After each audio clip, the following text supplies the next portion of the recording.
I kind of want to start all the way at the beginning and work our way to now.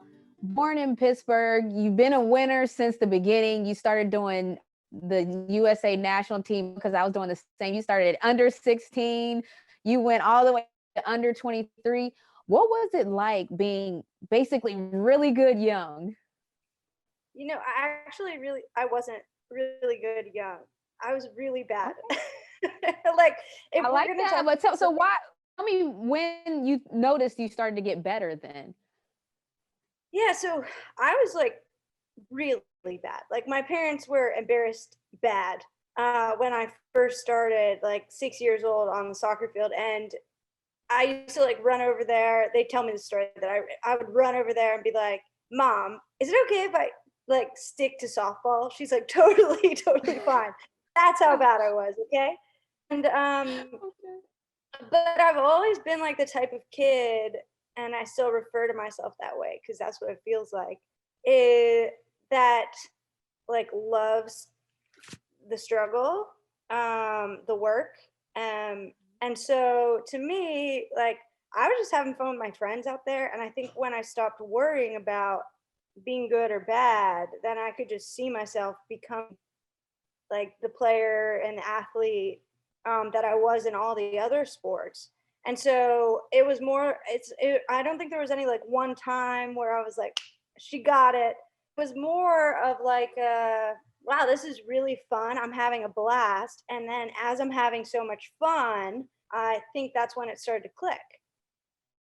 I like that. So you were having, so if that equates to you having fun, you were having a blast in high school, and then you were having so much fun that you got a scholarship to UNC. What was that like? Because that's a big major school, and so that's a for me. I came from West Virginia and I made it to UConn. So for me to get to that big platform, it was a big deal. What was that like for you? Yeah, UConn and UNC are kind of like the top of the pinnacle when it comes to collegiate sports. And Yep. um, what's I mean, I wanted to go there since I was 9, and Wow. my mom. Well, when I was little, there was no. I don't know how it was for you, but there was no pro league at all. Same. Yeah, exactly. So college was kind of like the pinnacle of what you could do.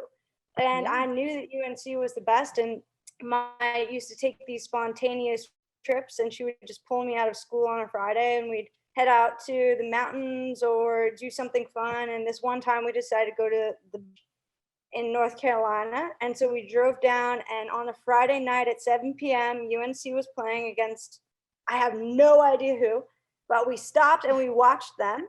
And they were literally running circles around every single, woman on that field. And I was inspired by it. And then I knew that I wanted to go there. And then when it came time to choose a college, it was a no brainer. That is the place that I wanted to go and wanted to be. And I knew how competitive it was, and that fit my personality perfectly. And it was honestly one of the best choices I could have ever made in my life, personally and professionally. I agree. I agree the exact same with UConn. And so you went there, you made a splash. I mean, you were named to the freshman All-American ACC, All-American ACC. First, and by the time you left there, you were named first team All ACC, got a gazillion academic award, and then you move on. And tell me about that because we talked about it was the same for me. When you were younger, there wasn't really a league to go to. Now there's an idea you can play professionally. What was that transition like? Yeah, it's a huge jump.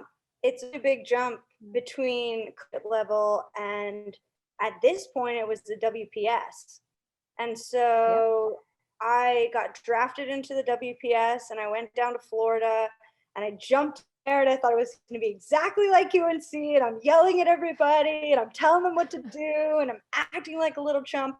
And turns out the veterans didn't like that very much. And so it was Yeah. actually a really hard transition for me because um, Anson, my coach at UNC, encouraged freshmen, sophomores, doesn't matter who you are, to Right. speak and like own your place and compete. And Because you your whole career there, correct? Like you started the whole time. yeah, yeah, exactly. But it wasn't easy. Like if you were bad at practice, he would just be like, "You're on bench." and then he'd put in somebody that did better at practice. So everything mattered. And so I took it incredibly seriously every single practice in the pros, and I wanted to win. And so that's why I would direct and do all of these things. So I Yeah. needed to learn a little bit of interpersonal like skills, Yeah. which hopefully, I've come closer to mastering now. But it was a big jump and it was difficult, and it was a really big learning experience, and I had a lot of failures at that time, which I don't really like to call them failures because I just think of their learning opportunities. Like Um, what? Like what happened during that period? well, that is a much longer story, and we need to have a totally separate podcast for that. But Give I me was the on. cliff notes, like abbreviated. Just give me the quick hitters for it, the cliff notes version. I'll give you the clip notes. So the owner was like a bit crazy, like there's no other word for it, and Mm, he yeah. did not like certain people and liked other people, and there was these two groups of people that he kind of like treated really well or kind of Um, didn't treat well. And so I was in I was in that group that wasn't treated well, got traded away okay. first in my very first season, got Wow. traded, um, Yeah. um, and then went into Boston and had to start over with a brand new team mid-season. So there was Yeah. and never was able to break into the startup down in West Palm Beach. So that was really difficult for me, not being able to connect with my teammates, connect with the owners, and then on top of that, not be able to put in the type of performances that I wanted to put in. So Right.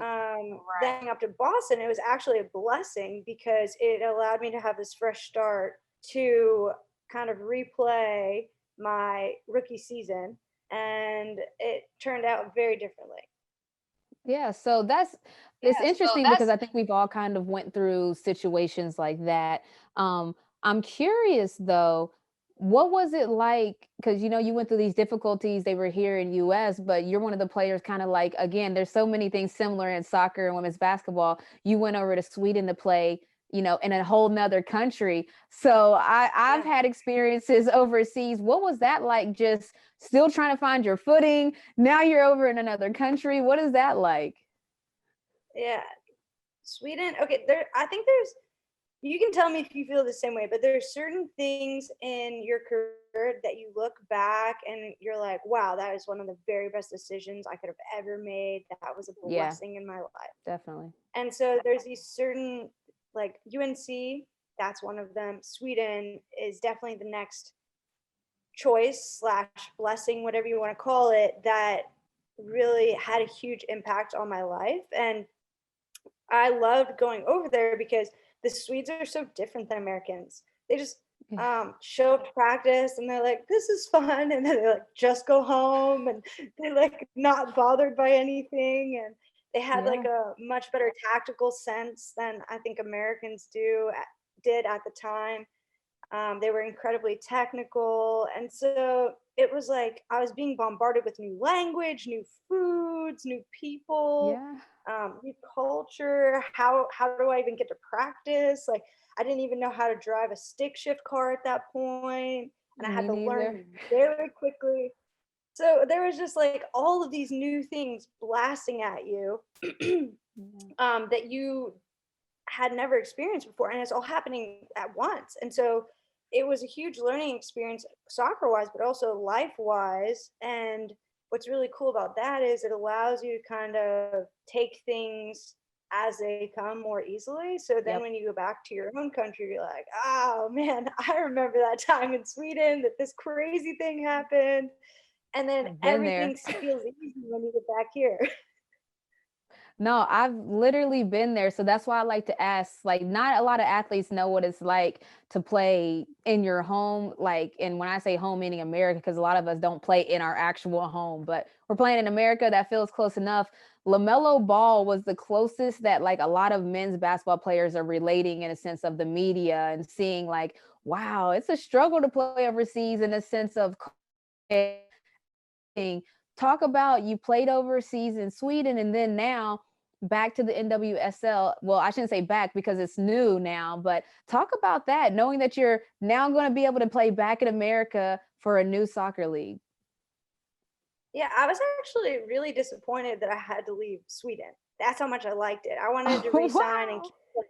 keep playing. Because our team was insane. Like, I don't know if you know much about like international women's players, but we had like Marta and Caroline Sager and Jenny Yep. Hermoso, and like Yep. these are players that are like FIFA World 11, and Marta's probably the best player in the entire world ever.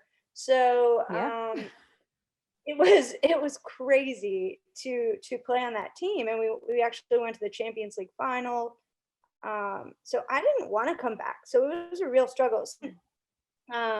Houston, I went back to Houston, and they knew that. They're like, okay, Meghan doesn't really want to come, but we want to make her welcome. And so they really went out of their way to put me in a good living situation, and I actually ended up living with the Van Gundy family. I don't know if you knew Yes. Okay, that. I'm glad you brought it up. Tell me, like, what? Because so just so people know, they have, or what are they called? House, the house family program is what it's called, where a family in that area hosts certain players. You were with, who were you with? A teammate, Morgan Bryant, actually. And so tell me about, like, because that some people would have no idea that this even happens, and much less that, hello, he's a Van Gundy. So tell me about that experience. Yeah, I mean, the Houston didn't really tell me that it was Jeff and his family, and so I was like emailing back and forth with him and had no idea that it was the Jeff Van Gundy. So I'm like, just, I'm like, yeah, I'm so looking forward to coming to live with you. And then I like told my family that I was living with the Van Gundys. They're like, oh, you mean the basketball Van Gundys? I was like, do do I mean the basketball Van Gundys? And Oh my so god. So you didn't know figured who out he that was before you moved in with him? no, but like I knew who he was as a coach. Like I've heard Mhm, of Jeff and Stan, but I didn't mhm. know like how ridiculous is that to Yeah. think that like that is just so ridiculous. That didn't even cross my mind. So I was like, this is nuts. So then I figured out it was them, and I like kind of Googled them a bit. I'm like, this is wild. But they ended up being the most um giving and thoughtful and incredibly caring people that you could have ever asked for in a host family. And we still keep in touch. I just talked to Maddie Van Wow. Gundy just the other week, one of the, Jeff and Kim's daughters. And when I was living in their house, they had a kid in elementary school and college, and now they have one in high school, and Maddie's out in the working world. So it's wild to see them all grown up too. So wait, was the house like really nice? Was it like one of those like, okay, I'm living here type places?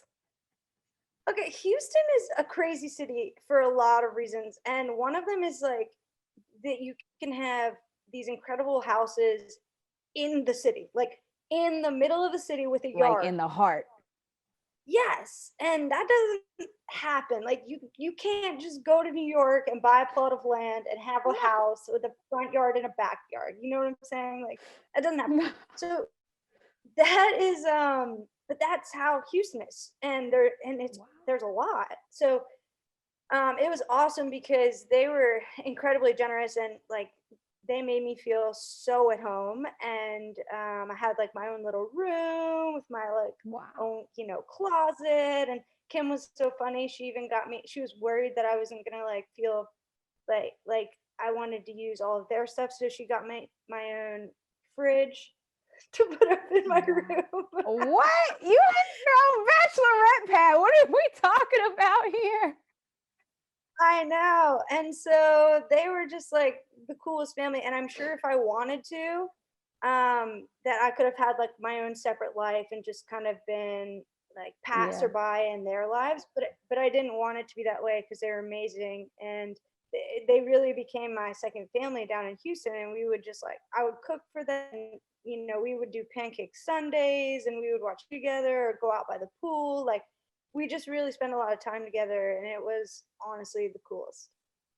Okay, I like that. You said you would cook for them, and I saw you have a thing called Kling's Kitchen. So, what was the most recent meal on Kling's Kitchen? What's your best meal? Like, if you had to cook a meal for somebody that you needed to impress, what would you cook at Kling's Kitchen?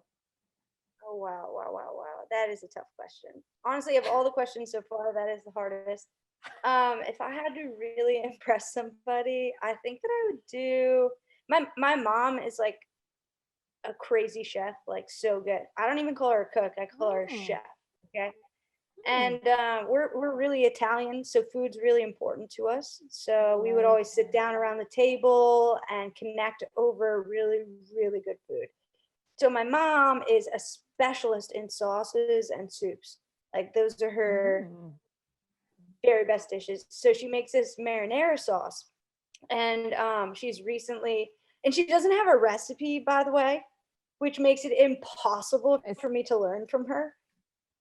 Yeah, no, she just smells it. She's like, that smells a little off, and she'll be like, what? shoop, shoop, shoop, shoop. Yeah, it's I'm nuts. jealous of people And like that because so, like I can't just cook naturally. Like I can't cook at all even now, but the fact that some people are just like, what is that? Oh yeah, add a little more paprika. I'm like, what? So yeah, that's unbelievable. yeah, I know. And she's just like, she doesn't even taste it. She just smells it and knows. It's the wildest thing I've ever seen.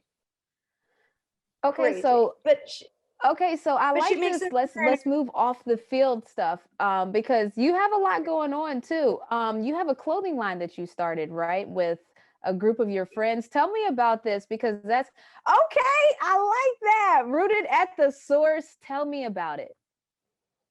so it's called Re-Ink, and ultimately it's like this really awesome origin story. But I'll give you the cliff notes again. No, It's a purpose led lifestyle company right now, and we're moving into some really cool stuff into the future that I can't make public yet, but maybe oh, you can't drop in us a nugget September this here. year. That's all I can do. But right now, we drop like uh streetwear collections, 3 or 4 times a year with different things. Also in there as well, like we just had candles. We had this awesome blanket. We did a skateboard in Hmm. the summer, and it's just a really amazing company because we think of it as like a way to change the world, and we're not saying that from like a I'm not saying like buy my stuff and then like we're going to change the world. No.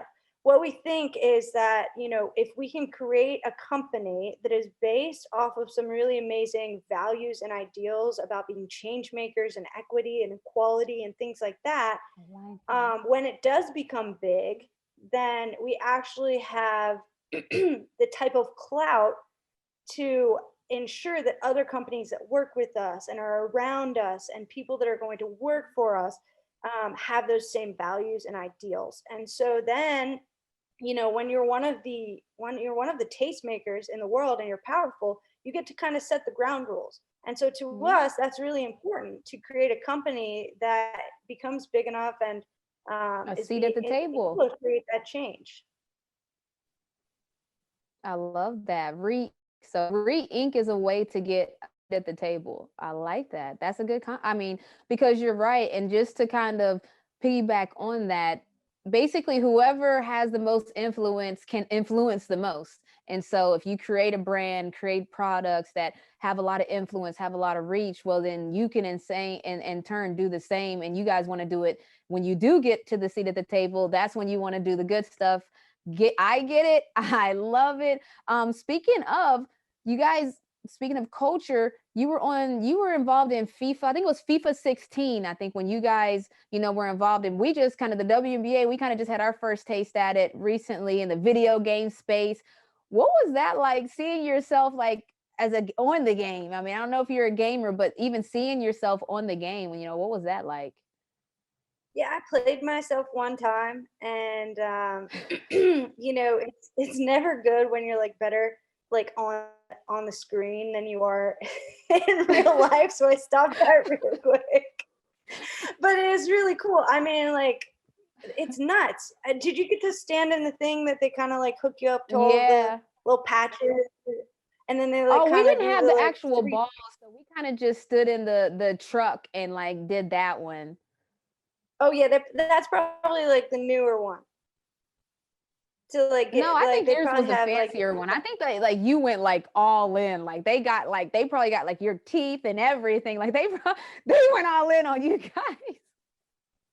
I think so, and it ended up being nuts because our team at the end of 2016 was one of the most played teams in the game. I think we were in the top 20. People would pick, you get to pick Barcelona or Spain or USA. And, our team was in the top 20 of being Yeah. picked on FIFA. That's nuts. That is crazy. And I'm glad you said that because that made me think of something. Your team was the top pick team. I read that somewhere. And also, that's also in the time where there was a big dispute about pay. You know, you guys were killing it. You're winning. You're doing a lot of good things. You're the top pick team on the game. You got invited to the White House, which I'm about to ask you about that in a second. But then there's this big pay disparity. What was that like? Because that, I mean, honestly, that set the standard as far as like you guys like went at it. Like you didn't like tiptoe around it, you didn't dance around it. You like hit it head on, and like, we're a women's league too. So for us, I was like, okay, let's go. Yeah, like we're just tired. And I'm sure you feel the same way. Like we're tired Yeah. of feeling like second class athletes when we're not. And we thought that our paychecks should reflect how good we actually are. Um, and that shouldn't be based on anything except how good you are. And Yeah. so we we really wanted to take care of this outside of the courtroom. Like we wanted to talk to US Soccer during our collective bargaining agreement and figure out an equitable solution. Right. Because to us, equality wasn't exactly fair either, because arguably we've been the You were best in the better. world for a really long time, you Yeah. know? And that has nothing to do with anybody else except for us, And when you're the Yes. best in the world, you should be paid like you're the best in the world. That's not to crap on anybody else at No. all. That's just speaking fact. And so for us, we really wanted to go into the collective bargaining agreement with that mindset, and knew that we wanted to have some sort of revenue share, because arguably a revenue share is the most equitable model. Yep. And that was pretty much a non-starter for US Soccer. And so we couldn't get to the place that we really wanted to, and we couldn't even get to an equality place, let alone an equitable place. So Right. we knew that we needed to take that a bit further, and that's when we started getting involved in the lawsuit. Man, I mean, no, that's a bold move, and as everyone knows, that paid off though, because you're right. These, when you're talking facts, the facts are the facts. Like we're not even equal. Talking for you guys, I'm gonna speak for you guys. You're not even equal. You guys were killing it at a high level. Like we all watched it. Like we all watched the FIFA thing happen. We're all watching Obama invite you all to the White House, but in a manner that he was engaged. Like all sports teams go to the White House. He was very engaged. I was fortunate enough to go visit Obama as well. Tell me what that was like. Oh wow, we're gonna connect over this, because like, wow, it was so special. Like I love Mr. Obama. Like, and I like when we went there, and I love Michelle. I just love the Obamas in general, and I just thought Same. they were so refreshing. And I love, like, I was just so behind them, and like I voted for them twice, and like I thought they were Yep. amazing people, and I was just like Yep. so proud, and like I don't know, I had all this feeling about like putting on the jersey and representing my country in a World Cup, and my dad was in the military, and all these different things. So it Like we Wow. were really, it was really important to me to go and meet President Obama. And there's actually a picture, somebody took a picture of me while I was shaking his hand. And I'm just standing there and I'm just like looking at him.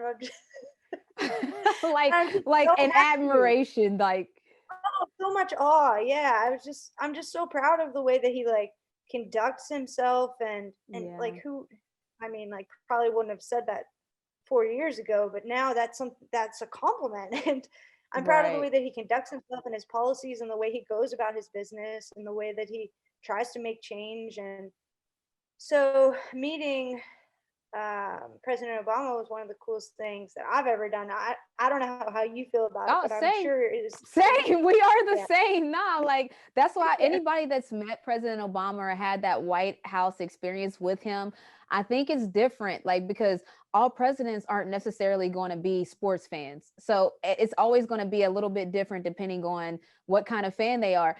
President Obama is a sports fan, and he was like, and you could just tell, and he was a fan of your team. Like he was a fan of what you guys stood for. And so I've been wanting to ask somebody, like, what was that like? And we're gonna get that. You got to send me that photo. Like, we got to get that photo so we can show people, because that's like a photo for a lifetime. We even saw the Obamas at this recent inauguration, and it was just like, even right when you see them, you're like, the Obamas. Like, that's how I felt. Yeah, So exactly. man, I'm telling you, it's a pleasure to sit here. Like, we have a lot in common. I think women's basketball and women's soccer, the more we start interacting, people will see that like there's so much in common. So Meghan, I thank you so much for hopping on here with me for an episode of Remotely Renee.